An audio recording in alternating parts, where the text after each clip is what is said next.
Hi everyone, it's Jerry. I have an excellent game to share with you from round 4 of the 2025 FIDE World Cup. This was played today, November 13th, on the white end Praggnanandhaa, playing against Daniil Dubov. Alright, this is game 2 of 2 from tiebreak 1. In game 1 they drew. Time controls here are 15 minutes with a 10-second increment. We have an Italian game, 2 knights defense, and with d4, this is the open variation, met here with d6. From here, white plays d5. We work with a locked center. In the case of these exchanges, the knight will recapture on d8, watch over f7 in the case of knight takes e5, and you could get that material right back, or first include bishop d6. Also, if white runs in for this sensitive point f7 here, there is d5 to shut down the diagonal, meeting e takes d5 with knight takes d4. Things are fine here for black. There's a tempting move for white in this position with d6, but it is not a good idea.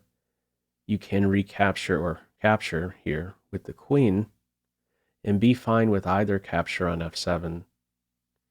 Knight takes f7 seems attractive, but black is winning after queen c6.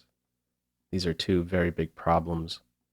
Better than taking the bishop is swiping the pawn, and these light squares will be taken advantage of, f3 being the main one.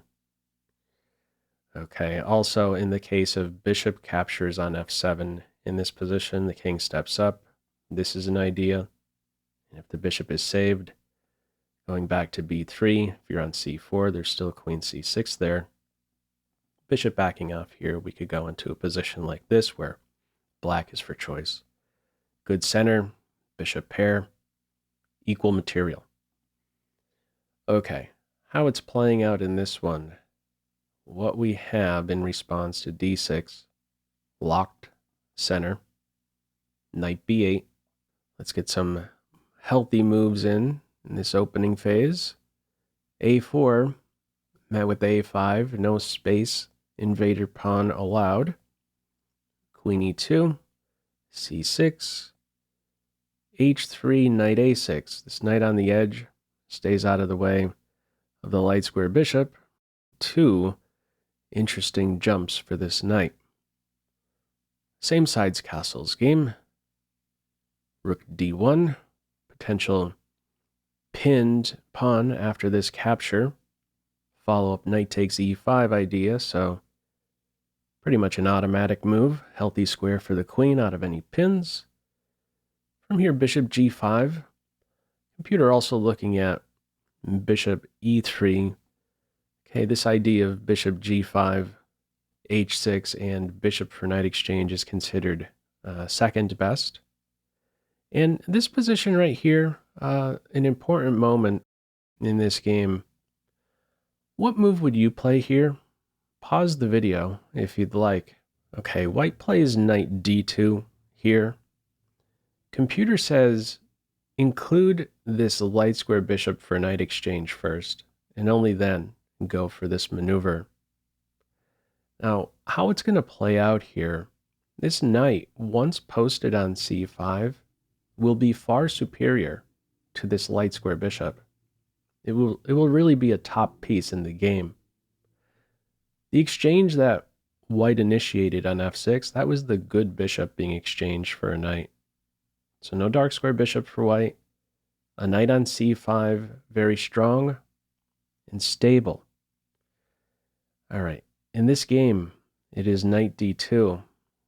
Observe as I play through these moves in the game, this light square bishop, and just how ineffective it ends up being. Okay, after knight c5, bishop a2. There is a sensitive point in black's position, looking for a timely capture and then crashing through here. Dubov anticipating that pressure. Knight c4, bishop d7, and from here white looks to coordinate with this c4 knight on a weak square, b6. It is a hole. So white's idea here, rook A to B1, followed by a B4 break, and there you go. There's a jump on this square. Now, if white initiates this exchange on C6, the way to recapture is with the pawn, making sure this knight doesn't have any good jumps here, and you could play in this way without fear of increased pressure on D6.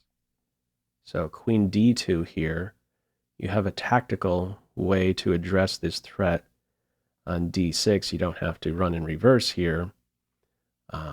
Playing knight B7, you're asking for a tactic on E5, crashing through on D7 there. You have rook A to D8 in this position.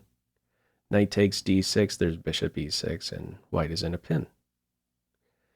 Okay, white's approach at this stage here, after bishop D7, rook A to B1, rook A to D8, B4 break. All right, A file is half open. Let's go right back there. Knight B6, rook A7. Good post for the rook. Defense over B7. Offense as well. Knight for light square bishop exchange. Not that you necessarily need this point to be covered. This knight, in addition to these pressure points here, defensive role. Follow up, queen F3. From here, rook A to A8 is played. This arrangement right here would be healthy to get in for black. G6, king G7, always in a spot to meet any H4 with H5. Okay, maybe in some positions you can get away with taking on H4 as well, but in short, holding up this clamp down idea by white is a good idea. White is allowed to establish a pawn on H5 in this game. All right, we have rook A to A8, queen F5, queen stay on, queen G4. From here, it's king H7. Now, G6 in this position, trying to sneak in these two moves would be faulty. G6 here, there's pawn takes pawn, and F7 is pinned. Queen takes G6 nearby. Okay, not a good time to play G6 here. We have king H7, H4, bishop D8, with an eye on a new diagonal. This is going to hurt. Rook hit, knight hit. The knight on C3, by the way, is one of the worst pieces here, completely under control by a pawn. Unprotected as well currently. Follow up H5, queen E7, tension resolved. Bishop's eyes have opened up, but it's not really doing anything exciting here. Follow up bishop B3, anticipating some undermining of this A4 pawn. This is nearby. A4 may be ready to collapse. Bishop A5 it is. Rook C4. Rook not really functioning like a rook. Not having a fun time here. Doesn't have any safe square besides the one it sits on. And it has a job. Not a fun position for white. Rook A to D8. Queen F3. And from here, king H8 is played, getting out of maybe any checks here. A top move in this position is to get rolling with your center. Computer here likes F5, pulling this point away, and then playing in the center with D5. The rook would have to go to G4 here. Queen now has the responsibility to defend the knight, to defend the pawn, and white rushes forward here with E4. This is a winning position.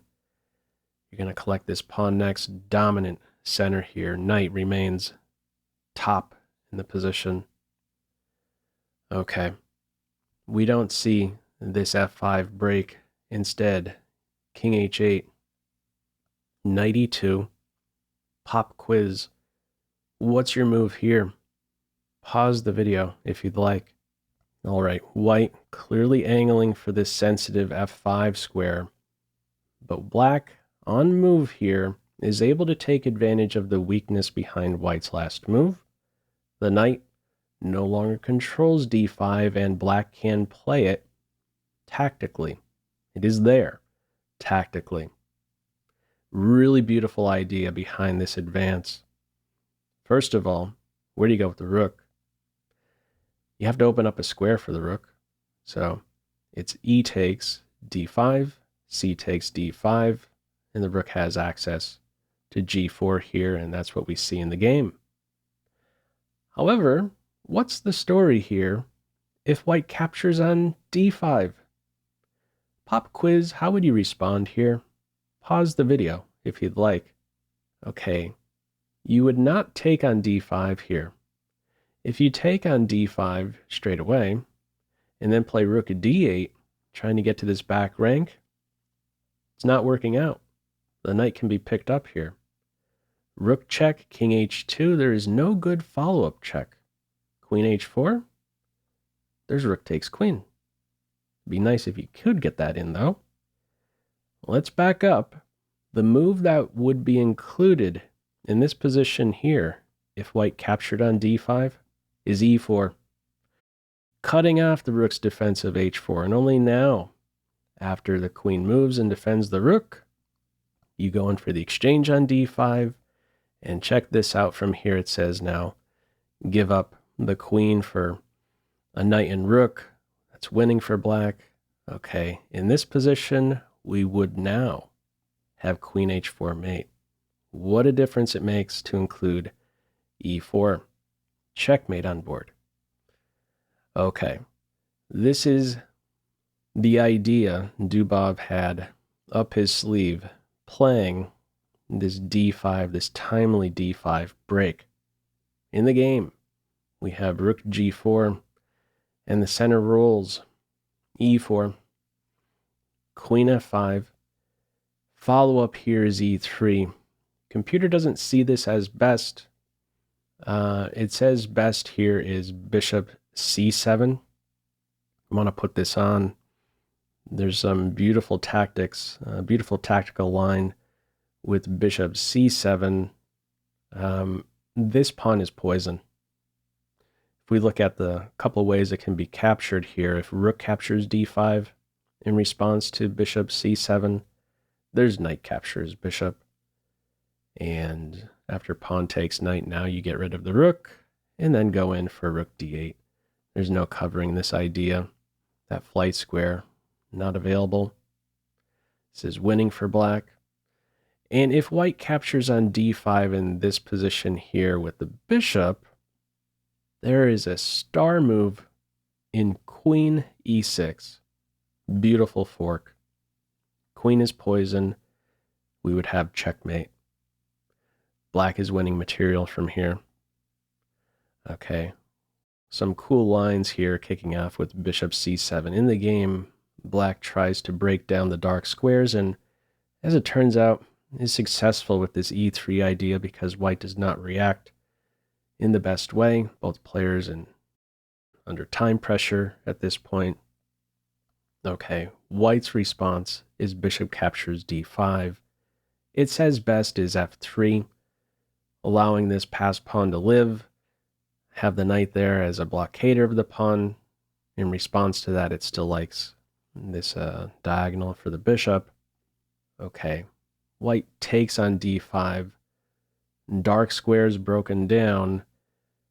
A couple big holes in the position here, g3, e3.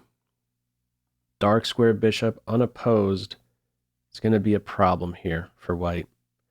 There are two passed pawns here, but this is not. No, these are not passed pawns that are really felt in the position. What is going to be felt is bishop b6. This is a problem. King h1 in the game. Another pop quiz. How would you respond here? Pause the video if you'd like. Okay, move in the game. The top move. Knight d3. Double attack on the queen. If you don't move the queen, she's going to fall here. Okay, queen captures bishop it is. The idea, queen captures knight, follow-up fork. Black is winning material and the game. Bishop in the center. It's not, its presence really isn't felt though. Easily worked around. Follow-up from here is rook captures knight, queen captures rook, and from here this queen is just going to clean house. In the game we have king g1. If c4, computer's drawn to moving a rook to an open file, looking at that back rank. All right, how it's playing out here, it's king g1, a pawn picked up, the more dangerous pawn, passed pawn rather than grabbing the h pawn. c4, okay, stability for the bishop. Check, queen nice and central. There goes the h pawn. Making one threat easily addressed. We have first a check, f6, no problems here. And we just activate the pieces.